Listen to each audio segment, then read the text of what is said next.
Movie शुरू होते ही हम एक छोटी सी स्पेस शटल को देखते हैं जो अपनी तय की हुई रफ्तार के साथ सफर करते हुए पृथ्वी की तरफ आ रही थी। वो शटल मार्स पर से मिट्टी के सैंपल्स को पृथ्वी पर ले जा रही होती है, पर उसके रास्ते में मीटियोरॉइड्स आ जाते हैं जिनसे शटल कई मर्तबा टकराकर बड़ी मुश्किल से संभली, लेकिन उसकी डायरेक्शन में हल्का सा एक चेंज आ जाता है जिसके चलते वो शटल अब पृथ्वी पर लैंड होने की बजाय पृथ्वी के पास से निकलकर स्पेस की गहराइयों में कहीं गुम होने वाली थी। जब नासा को इस बात की खबर मिली तो उन्होंने इमरजेंसी मिशन को शुरू किया और अपने 6 सबसे होनहार साइंटिस्ट को स्पेस में भेज दिया ताकि वो उस शटल को रोककर उसमें से मार्स की मिट्टी का सैंपल निकाल सके। इन सब के नाम आपको आगे चल के बताऊंगा, लेकिन फिलहाल वो सब रोरी नाम के एक स्पेस कमांडो को तैयार करने में लगे थे क्योंकि शटल उनके काफी करीब आ चुका था। इसलिए रोरी को स्पेस में जाके उसे मैन्युअली ही पकड़ना होगा। ये बहुत ज्यादा रिस्की होने वाला था, लेकिन रोरी भी कुछ कम नहीं होता। वो दुनिया का सबसे पहला स्पेस कमांडो होता है जो बाहर आते ही उस शटल को कैच करने में सक्सेसफुल हो गया। अंदर मौजूद सब लोग बहुत खुश थे। शिप के कंप्यूटर्स को कंट्रोल करने के लिए हान और कैली को भेजा जाता है। शिप की कमांडर होती है एमा और वाइस कमांडर था जेक। मार्स की मिट्टी को टेस्ट करने के लिए लैब में माइकल को रखा गया था जो बहुत ही जीनियस तो था ही,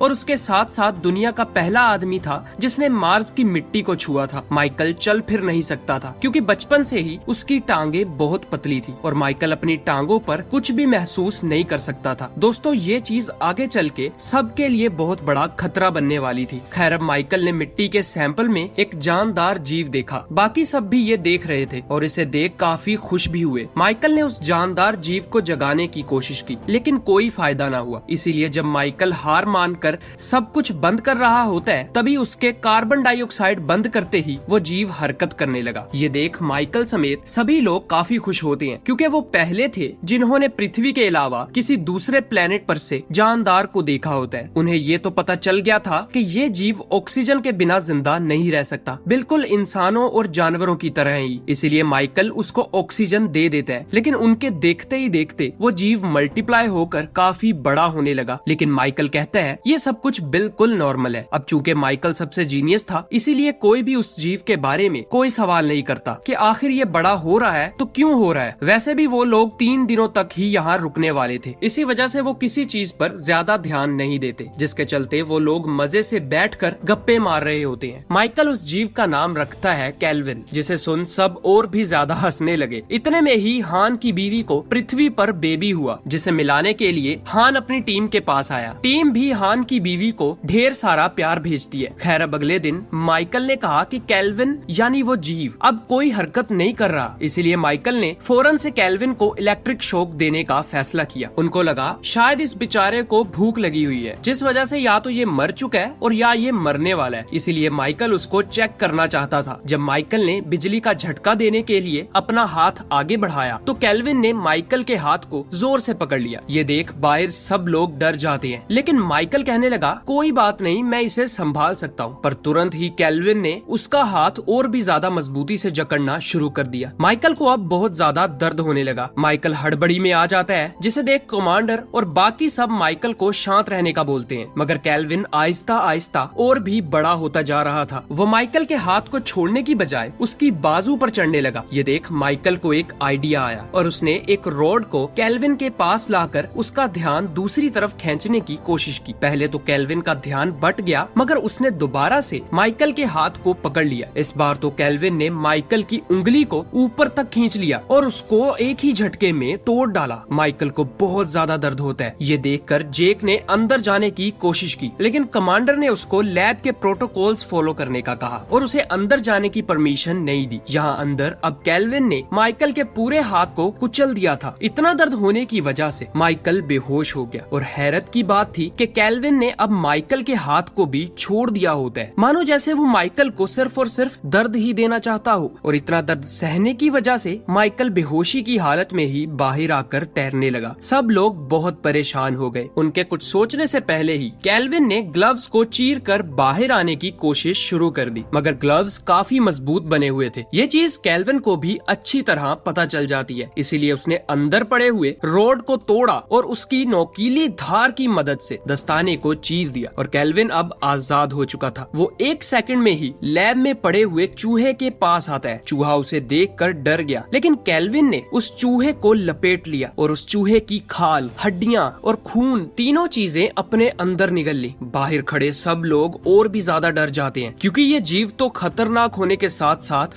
बहुत ज्यादा जीनियस भी था। रोरी को उस केल्विन पर काफी गुस्सा आया, इसलिए रोरी ने लैब का डोर ओपन करके माइकल को बाहर निकाल लिया। लेकिन केल्विन ये सब देख लेता है, इसलिए वो फौरन से रोरी की टांग पर लिपट गया। ये देख बेचारे रोरी ने खुद ही दरवाजे को लॉक कर दिया। जेक ने उसे रोका, लेकिन रोरी ने कहा, मैं केल्विन को मारने के बाद ही बाहर आऊंगा। इतना कहकर रोरी लैब के सेंटर में आ जाता है। उसने फौरन से कार्बन डाइऑक्साइड से भरी हुई कैंडल को केल्विन के पास किया, जिससे केल्विन को दर्द होने लगा, जिसके चलते केल्विन ने रोरी की टांग को छोड़ दिया। अब उनको पता चल जाता है कि केल्विन कार्बन डाइऑक्साइड मिलने पर या ऑक्सीजन के ना होने पर कमजोर हो जाता है। फिर रोरी ने फ्लेम थ्रोअर को उठाया और केल्विन पर आग बरसाने लगा, लेकिन केल्विन की चमड़ी काफी स्ट्रॉन्ग थी और केल्विन को कुछ भी नहीं होता। केल्विन रोरी से डर कर छुप जाता है। रोरी एक कमांडो था, इसीलिए वो केल्विन से बिल्कुल भी नहीं डरता। उल्टा तो वो केल्विन को ढूंढने लगा ताकि उसे ढूंढ कर मार सके। रोरी ने एक चेम्बर खोला और उसमें आग बरसाना शुरू कर दी, पर वहाँ पर तो केल्विन था ही नहीं और रोरी के पास फ्यूल भी अब खत्म हो चुका था। रोरी ने जैसे ही ऊपर देखा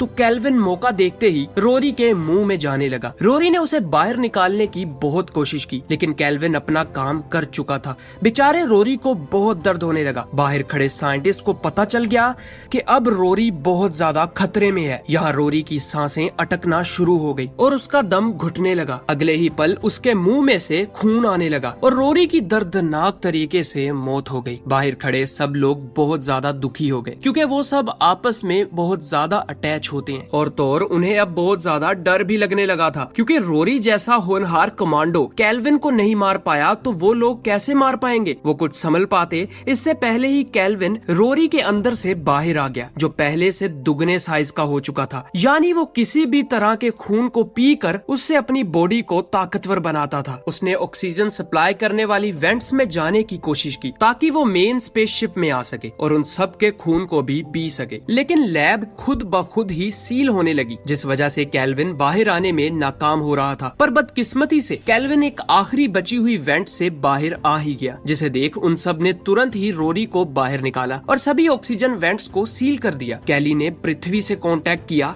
और कहा, हमें मार्स पर जो मिट्टी मिली है उसमें एक बहुत खतरनाक क्रिएचर है और वो जीव हमें मारने की कोशिश कर रहा है। कैली उनसे और कुछ कह पाती इससे पहले ही केल्विन ने कम्युनिकेशन लाइन को ही तोड़ दिया। वो सब बहुत हैरान हुए, क्योंकि केल्विन तो उनकी सोच से भी ज्यादा चालाक और जीनियस था। उनको पता था अगर कम्युनिकेशन ठीक ना हुआ तो अपने लिए मदद नहीं बुला पाएंगे, इसीलिए उनको कम्युनिकेशन लाइन ठीक करनी ही होगी और उसे ठीक करने के लिए किसी एक को स्पेसशिप से बाहर जाना होगा। इस काम के लिए कैली आगे बढ़ती है, इसीलिए उन्होंने रोरी की बॉडी को सेव किया और कैली को सूट पहनाने लगे। माइकल को भी अब होश आ चुका था। कैली को तैयार करने के बाद वो सब अपनी अपनी पोजीशंस पर आ गए। जब कैली ने कम्युनिकेशन को ठीक करने की कोशिश की तो केल्विन कम्युनिकेशन ट्यूब से बाहर आ जाता है और कैली के सूट पर आकर लिपट गया। वो सूट के अंदर जाने की कोशिश कर रहा होता है। कमांडर ने कैली को वापस एयरलॉक में आने का हुक्म दिया। जेक भी एयरलॉक में जाने लगा ताकि वो केल्विन को अंदर लाते ही उसे मार पाए। कैली जब एयरलॉक की तरफ बढ़ रही थी तभी केल्विन ने कैली के सूट की ऑक्सीजन सप्लाई मैक्सिमम कर दी, जिस वजह से ऑक्सीजन गैस की बजाय ऑक्सीजन लिक्विड की शक्ल में आने लगी, जिसे कैली को सांस लेने में बहुत ज्यादा दुश्वारी होने लगी। वो जैसे तैसे करके एयरलॉक तक तो आ गई, मगर बहुत देर हो चुकी थी। कैली को पता था मेरे अंदर जाते ही केल्विन फिर से अंदर आ जाएगा और सबको एक एक करके मार डालेगा, इसीलिए उसने एयरलॉक को बाहर से ही सील कर दिया। उसने सोचा कि वो केल्विन को अपने साथ स्पेस में ले जाएगी, जिससे केल्विन और वो खुद मारे जाएंगे, मगर कम से कम बाकियों की जान तो बच पाएगी ना। जेक ने कैली को बहुत रोका, मगर कैली स्पेस में जंप कर देती है। ये चीज केल्विन को भी पता चल गई थी कि ये मुझे स्पेस के अंदर ले जाकर मारने वाली है, इसीलिए उसने कैली को छोड़ा और स्पेसशिप के ऊपर आ गया और कैली बेचारी स्पेस में कहीं गुम हो जाती है। उसकी मौत की वजह से सब लोग बहुत हद तक टूट गए। ना तो बेचारी कम्युनिकेशन को ठीक कर पाई और ना ही अपनी जान बचा पाई। खैर अब उन्हें ये भी पता चल गया था कि केल्विन काफी देर तक अपनी ऑक्सीजन को स्टोर भी कर सकता है। अब ये लोग देखते हैं कि उनका फ्यूल लीक हो रहा है। ये सब कोई और नहीं बल्कि केल्विन ही कर रहा होता है। केल्विन को पता था इस फ्यूल की मदद से ये मुझे स्पेस की गहराइयों गहराइयों में ले जाएंगे और वहाँ केल्विन ज्यादा देर तक जिंदा नहीं रह पाएगा। इसीलिए केल्विन सारे फ्यूल को वेस्ट करने के बाद खुद अंदर आ गया। अंदर मौजूद चारों ने टाइम वेस्ट किए बिना ही अपने आप को एक चेम्बर में प्रोटेक्ट करने के लिए उस चेम्बर को हर तरफ से सील करना शुरू कर दिया। उनका प्लान बहुत ही ज्यादा सिंपल था। वो अपने आप को इस चेम्बर में लॉक करके बाकी चेम्बर्स की ऑक्सीजन को स्पेस में फेंक देंगे, जिससे केल्विन बाहर जहाँ कहीं भी हुआ तो वो दम घुटने की वजह से मारा जाएगा और जब वो मर गया तो ये लोग वापस पृथ्वी पर लौट जाएंगे। अब प्लान के मुताबिक वो सब लोग अपने चेम्बर को सील कर रहे होते हैं, लेकिन माइकल को लगा जैसे केल्विन उनको देख रहा है, लेकिन माइकल को केल्विन कहीं नजर नहीं आता। खैर वो लोग उस चैम्बर में बैठे हुए इंतजार कर रहे थे कि केल्विन कब मरेगा, लेकिन बातों ही बातों में माइकल उन सब से माफी मांगता है क्योंकि उसने केल्विन को जिंदा किया था। वो कुछ और कह पाता इससे पहले ही वो बेहोश हो गया। उन तीनों ने माइकल को एक जगह फिक्स किया और उसे इलेक्ट्रिक शॉक देने लगे क्योंकि उसकी हार्ट बीट 0 होने वाली थी। जेक ने माइकल को इलेक्ट्रिक शॉक दिए और उसको फिर से नॉर्मल किया, मगर एमा जब माइकल की टांगों के पास गई तो वहाँ केल्विन होता है। ये देख वो तीनों बहुत डर जाते हैं और वहाँ से भागने लगे। हान सबसे आखिर पर भागता है और उन दोनों से अलग होकर एक स्लीपिंग पोड में आ गया। केल्विन भी हान के पास ही था। केल्विन स्लीपिंग पोड के अंदर जाने की कोशिश करने लगा, मगर वो पोड काफी मजबूत था। केल्विन की हर कोशिश नाकाम रही और केल्विन वहाँ से चला गया। अब जाके हान को जरा सुकून मिला। इसके फौरन बाद माइकल के पास जेक और एमा आते हैं। वो देखते हैं कि माइकल अपनी आखिरी सांसें ले रहा था। माइकल उनसे दोबारा सॉरी कहता है, लेकिन उन्होंने कहा इसमें तुम्हारी कोई गलती नहीं है माइकल। तभी माइकल बेचारा दम तोड़ देता है। फिर एमा और जेक वहाँ से जाने लगे। पीछे से केल्विन आया और माइकल का खून चूसने लगा, लेकिन वो एमा और जेक को देखकर उनके पीछे पड़ जाता है। उन्होंने वक्त रहते अपना डोर क्लोज कर दिया, जिससे वो एक मर्तबा फिर बच गए। अब उन्होंने देखा कि पृथ्वी से एक स्पेस शटल उन्हीं की तरफ आ रही थी, जिसमें उन सब के लिए एग्जिट पोड मौजूद होते हैं,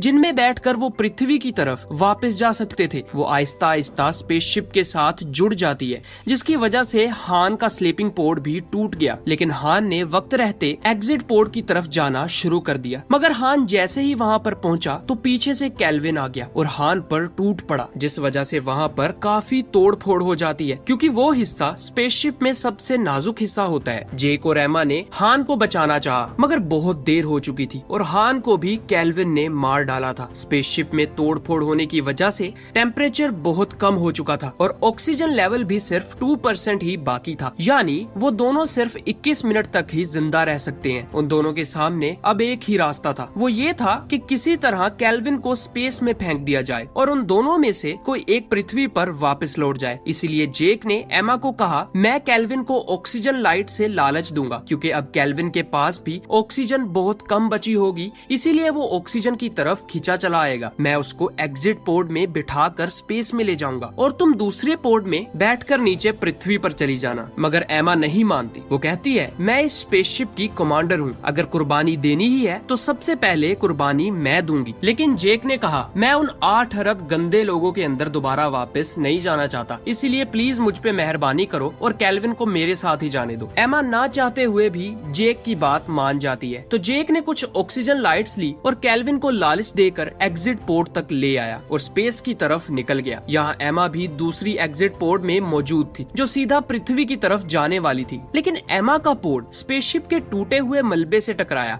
और अपनी डायरेक्शन से बाहर चला गया, जबकि जेक और केल्विन स्पेस में जा रहे थे। लेकिन तभी केल्विन एग्जिट पोर्ट का लीवर नीचे की तरफ कर देता है और वो दोनों पृथ्वी की तरफ आने लगे। जेक ने लीवर को कंट्रोल करने की काफी कोशिश की, मगर कोई फायदा ना हुआ। एमा स्पेस की गहराइयों में चली जाती है, जबकि जेक पृथ्वी पर आ गया। वो एक समुद्र के अंदर लैंड होता है। वहाँ पर मछलियाँ पकड़ने वाले कुछ मछुआरे भी मौजूद थे। वो जेक को देखकर उसके पास फौरन आ जाते हैं और उसका दरवाजा खोल देते हैं। जेक ने उन्हें ऐसा करने से बहुत रोका, मगर केल्विन ने उनको बाहर आते ही एक ही झटके में मार गिराया। दोस्तों, केल्विन अब पृथ्वी पर आ चुका था। उन सभी साइंटिस्ट की सारी कोशिशें नाकाम रही। इसी सस्पेंस के साथ ये फिल्म यहीं एंड हो जाती है। Thanks for your time.